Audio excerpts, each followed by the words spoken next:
تہذیب و معاشرت میں طوائفوں کو ایک خاص مقام حاصل تھا۔ بالا خانے آداب سیکھنے کے لیے مشہور تھے۔ یہاں نواب اپنے بچوں کو معاشرت سیکھنے کے لیے بھیجتے تھے۔ طوائف کے لیے شاعری، مذہب اور مسلک کی تعلیم لازم تھی۔ یہ لڑکیاں رقص میں ماہر تھیں، عصمت فروشی سے ان کا تعلق نہیں تھا۔ یہ رقاصائیں کہلاتی تھیں، رقص ہی ان کا پیشہ تھا۔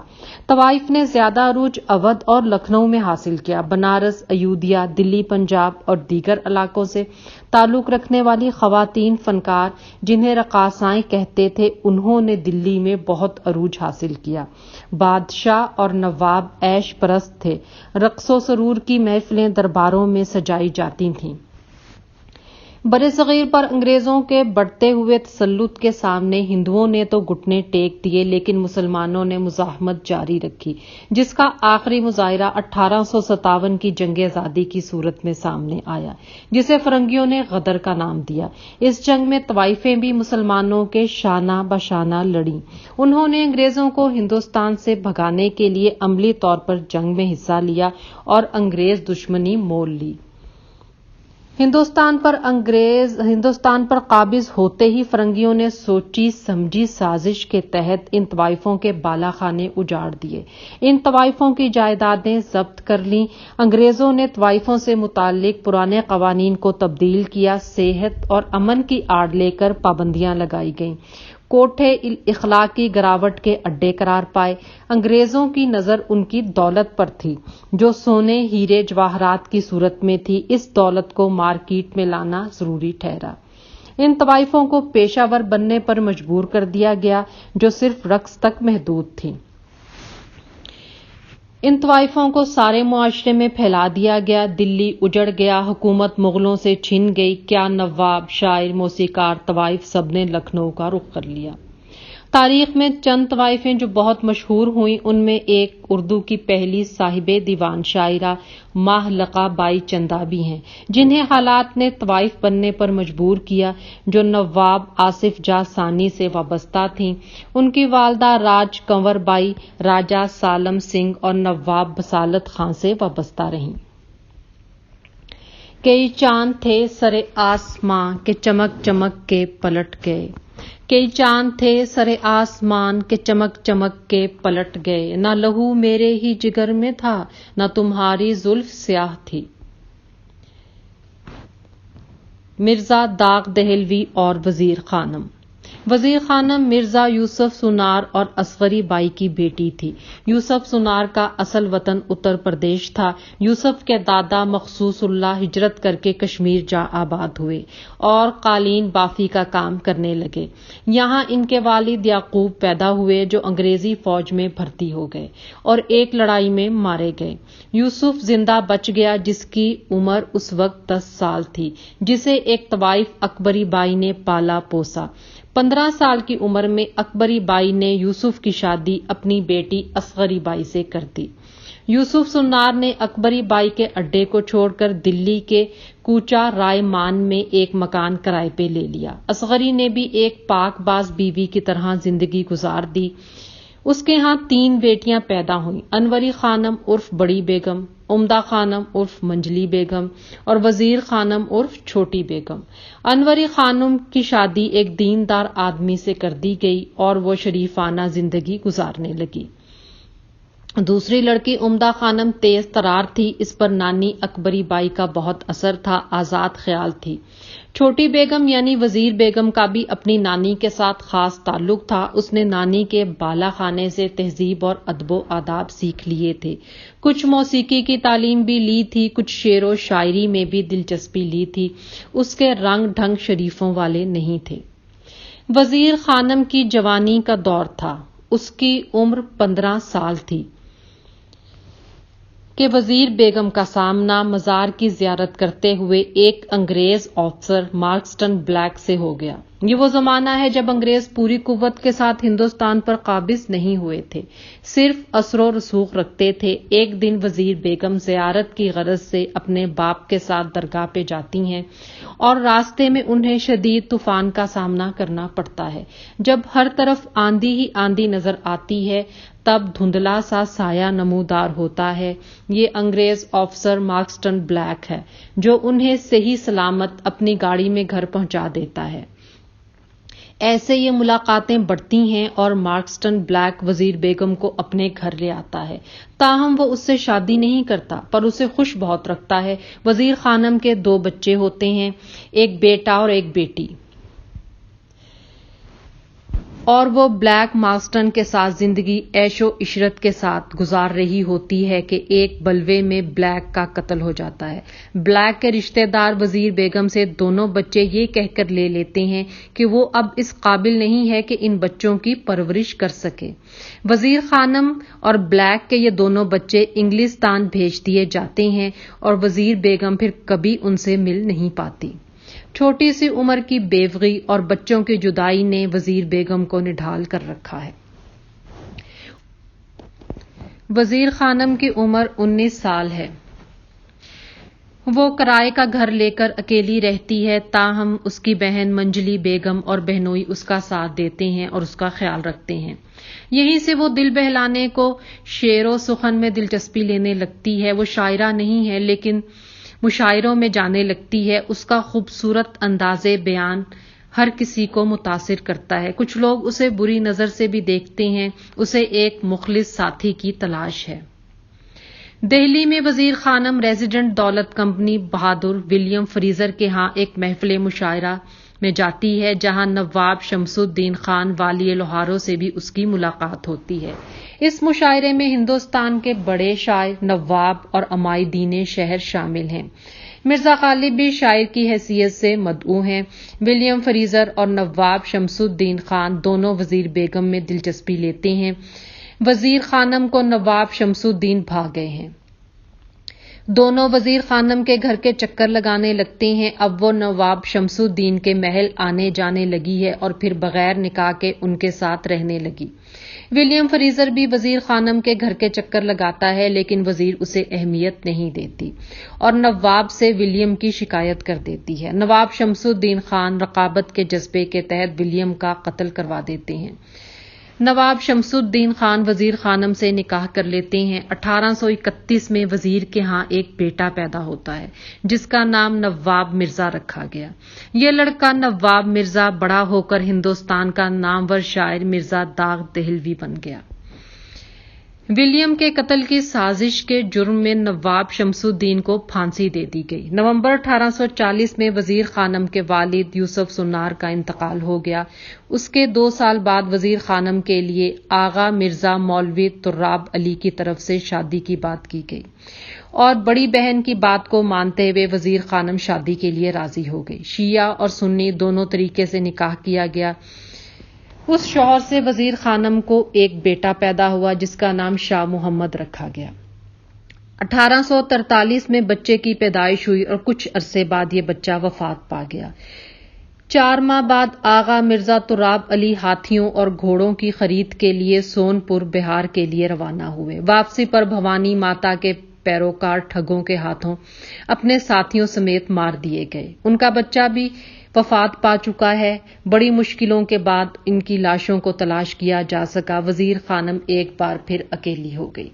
وزیر خانم کے مالی حالات خراب ہونے لگے۔ پہلے خدمتگاروں کو نوکری سے فارغ کیا، پھر گھر کا سامان بیچنے کی نوبت آ گئی۔ اسی دوران ایک انوکھا واقعہ ہو گیا۔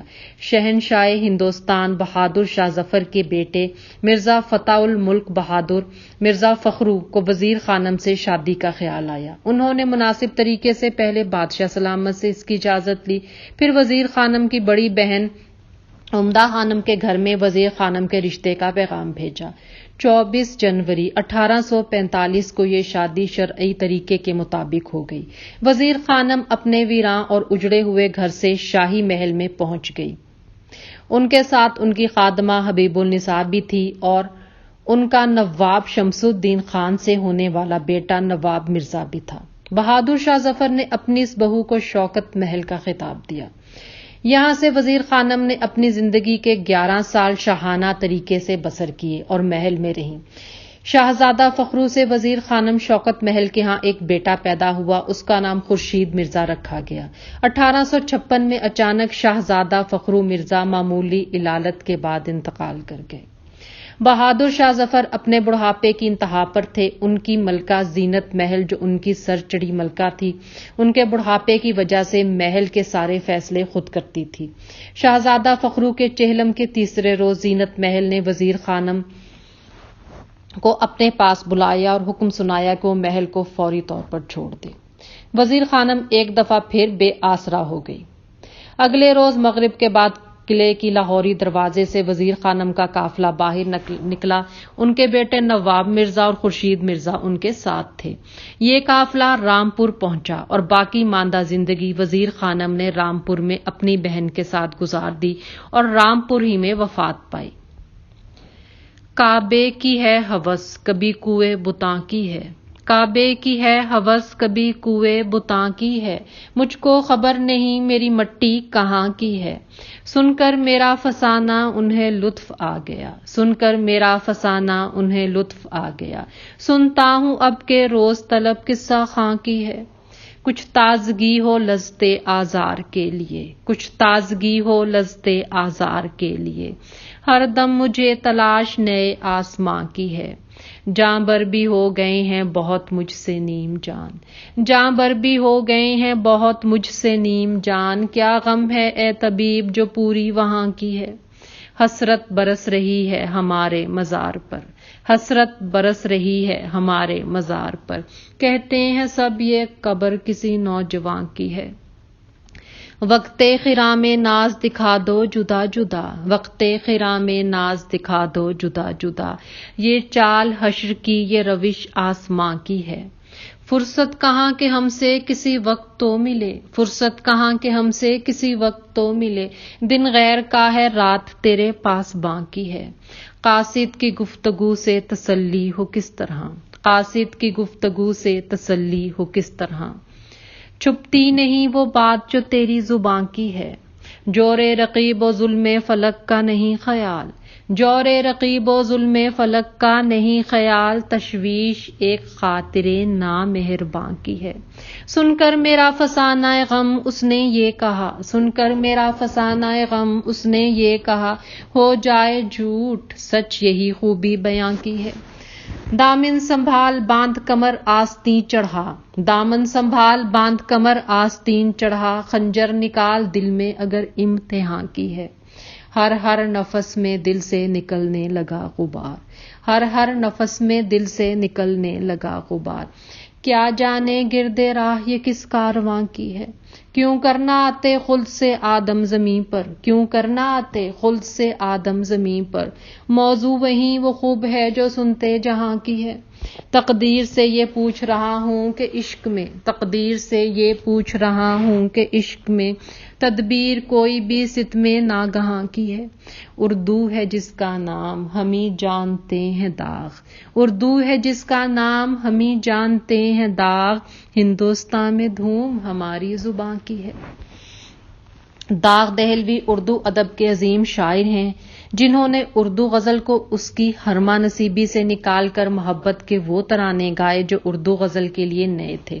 ان سے پہلے غزل ہجر کی تڑپ سے یا پھر تخیل کی بے لگام اڑانوں سے عبارت تھی۔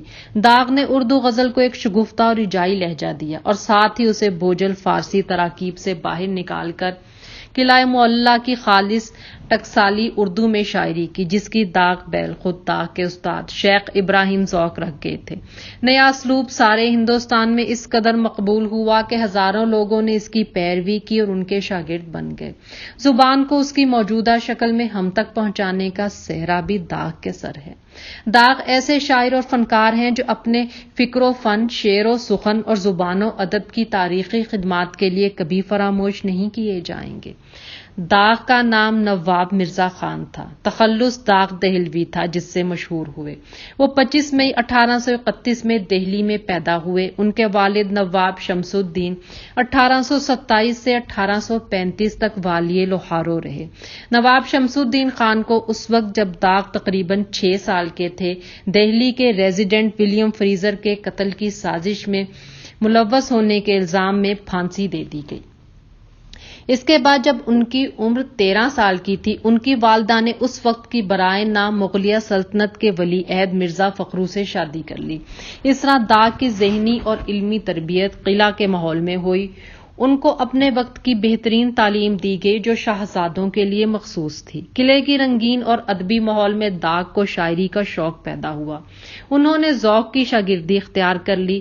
9 عمری سے ہی داغ کی شاعری میں نیا بانک پن تھا۔ ان کے نئے انداز کو تمام اہل علم نے سراہا اور ان کی حوصلہ افزائی کی۔ 15 سال کی عمر میں انہوں نے اپنی خالہ عمدہ خانم کی بیٹی فاطمہ بیگم سے شادی کر لی۔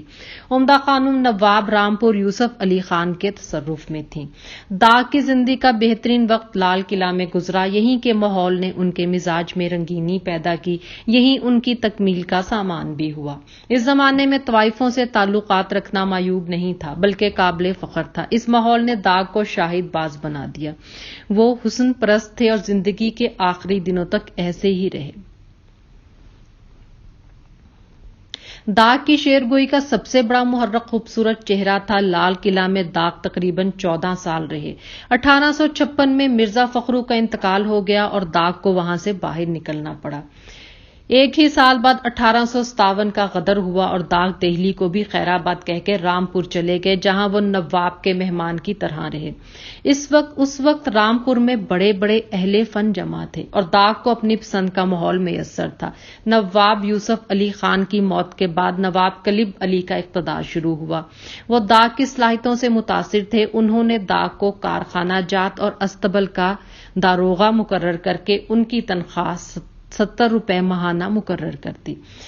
اس زمانے میں ان کی ملاقات منی بائی حجاب سے ہوئی جس کے ذکر سے داغ کا کوئی تذکرہ خالی نہیں۔ منی بائی حجاب کلکتہ کی ایک ڈیرہ دار طوائف تھی جس کے حسن و جمال، خوشگلوئی اور عشوہ ترازی کے ہر طرف چرچے تھے۔ داغ 100 جان سے اس پر فدا ہو گئے۔ یہ طوائف رامپور کے ایک سالانہ میلے میں جو جشن کی طرح منایا جاتا تھا خاص طور پر بلائی گئی تھی۔ اس وقت داغ کی عمر 51 سال تھی۔ ان کا تعلق نشیب و فراز سے گزرتا ہوا داغ کے آخری ایام تک برقرار رہا۔ داغ منی بائی کی خاطر کلکتہ پہنچ گئے اور جب وہاں سے واپس آئے تو اس حال میں کہ حسن و عشق کی اس داستان کو ایک مثنوی کی شکل میں قلم بند کیا۔ یہ مثنوی فریاد داغ کے نام سے مشہور ہے۔ منی بائی حیدرآباد بھی آئیں۔ اب وہ چاہتی تھی کہ داغ ان سے شادی کر لیں اور وہ ان کی بیوی بن کے ان کے ساتھ رہیں، مگر داغ اس کے لیے تیار نہ تھے۔ حجاب کچھ عرصہ حیدرآباد میں رہیں اور پھر مایوس ہو کے واپس چلی گئیں۔ یہاں سے کچھ عرصے کے لیے داغ کے ستارے گردش میں رہے۔ نواب کلب علی کی موت کے بعد نئے نواب مشتاق علی خان کو شعر و شاعری سے کوئی دلچسپی نہیں تھی۔ وہ فنکاروں کو حقارت کی نگاہ سے دیکھا کرتے تھے۔ داغ کو رامپور چھوڑنا پڑا۔ کچھ عرصہ ملک کے مختلف شہروں اور ریاستوں میں قسمت آزمائی اور شاگرد بنانے کے بعد آخر حیدرآباد کے نواب محبوب علی خان نے ان کو حیدرآباد بلا لیا۔ دلی سے چلو داغ کرو سیر دکن کی، دلی سے چلو داغ کرو سیر دکن کی، گوہر کی ہوئی قدر سمندر سے نکل کر۔ بطور استاد ان کا وظیفہ 450 روپے ماہانہ مقرر کیا گیا جو بعد میں 1000 روپے ہو گیا۔ ساتھ ہی ان کو جاگیر میں ایک گاؤں ملا۔ نواب حیدرآباد نے ان کو بلبل ہند، جہان استاد، دبیر الدولہ، ناظم جنگ اور نواب فصیح الملک کے خطابات سے نوازا۔ داغ آخری عمر تک حیدرآباد میں رہے۔ یہی 1905 میں ان کا انتقال ہوا۔ داغ نے 5 دیوان چھوڑے جن میں 1028 غزلیں ہیں۔ داغ ہی ایسے خوش قسمت شاعر تھے جن کے شاگردوں کی تعداد ہزاروں تک پہنچ گئی۔ ان کے شاگردوں میں فقیر سے لے کر بادشاہ تک، عالم سے لے کر جاہل تک ہر طرح کے لوگ تھے۔ پنجاب میں علامہ اقبال، مولانا ظفر علی، مولانا محمد دین فوق اور یو پی میں سیماب صدیقی، اطہر ہاپوڑی، بے خود دہلوی، نوح ناروی اور آغا شاعر وغیرہ سب ان کے شاگرد تھے۔ داغ کو جو مقبولیت اپنی زندگی میں ملی وہ کسی اور شاعر کے حصے میں نہ آئی۔ شاعرانہ کمال عوامی مقبولیت کا کبھی ضامن نہیں رہا۔ ملک بھر میں ہزاروں شاگردوں کے ساتھ ساتھ شاعری کو مقبول بنانے میں طوائف اور قوالوں نے بھی اہم کردار ادا کیا۔ داغ اچھی صورت کے ساتھ ساتھ موسیقی کے بھی رسیا تھے۔ داغ نے حیدرآباد میں تقرر کے بعد آگرہ کی ایک رقاصہ کو نوکر رکھا۔ اس کے بعد میرٹھ کی عمدہ جان نوکر ہوئی جو گانے میں ماہر تھی۔ کچھ روز تک الہی جان نظروں میں رہی۔ اختر جان صورت والی 200 روپے ماہوار پر ان کی مستقل ملازم تھی۔ داغ کی طوائف نوازی بس دل بہلانے کے لیے تھی۔ وہ دن میں جو غزل کہتے شام کو وہی گلوکارہ کو یاد کرا دیتے، خود دھن بناتے اور عمدگی سے گوا کے سنتے۔ اس رات وہ اپنے کوٹھے پر وہی غزل گاتی جو دوسری گانے والیاں بھی یاد کر لیتی۔ دوسری صبح وہی غزل گلوکارہ کی وجہ سے سارے شہر میں مشہور ہو جاتی۔ ایک قوال مستقل ملازم تھا جو روزانہ حاضری دیتا اور تازہ غزلیں لے کر طوائفوں اور قوالوں کو دیتا۔ داغ کی شاعری ایک محور پر گھومتی ہے اور وہ ہے عشق۔ اس کے اظہار میں داغ نے ایک کیفیت پیدا کر دی ہے۔ عام طور پر عشق یا جذبات ہی داغ کی شاعری میں دوڑتے نظر آتے ہیں، جنہیں طرح طرح کے رنگ بدلتے دیکھ کر قاری کبھی اچھل پڑتا ہے، کبھی اداس ہو جاتا ہے، کبھی ان حالات کو اپنے دل کی گہرائیوں میں تلاش کرتا ہے اور کبھی داغ کی بے پایا شہرت اس کو مایوس بھی کر دیتی ہے۔ ان کی غزلیں مترنم بحروں میں ہیں، ان کی زبان آسان، شستہ اور سادہ ہے، بیان کی شوخی ہے، بے تکلفی، طنز، جذبے کی فراوانیت، تجربہ و مشاہدے کی کثرت نے ان کی غزلیں بھرپور اور نمایاں کر دی ہیں۔ اردو کی پوری شاعری میں داغ واحد پلے بوائے شاعر ہوئے ہیں جن کی خوش دلی اور خوش باشی نے ہماری شاعری کو ایک نئے موڈ سے آشنا کیا ہے۔ وہ جاتی ہوئی بہار کے آخری نواسنج تھے جو اردو کے سرچشموں تک پہنچے، ان کی قوت نمو کو آشکار کیا۔ داغ کی تمام شاعری وصل کی شاعری ہے۔ نشاتیہ لب و لہجہ اور دہلی کی زبان پر قدرت داغ کی مقبولیت کا راز ہے۔ خاطر سے یا لحاظ سے میں مان تو گیا، خاطر سے یا لحاظ سے میں مان تو گیا، جھوٹی قسم سے آپ کا ایمان تو گیا۔ دل لے کے مفت کہتے ہو کہ کام کا نہیں، دل لے کے مفت کہتے ہو کہ کام کا نہیں، الٹی شکایتیں ہوئیں احسان تو گیا۔ دیکھا ہے بت کدے میں جو اے شیخ کچھ نہ پوچھ، دیکھا ہے بت کدے میں جو اے شیخ کچھ نہ پوچھ، ایماں کی تو یہ ہے کہ ایماں تو گیا۔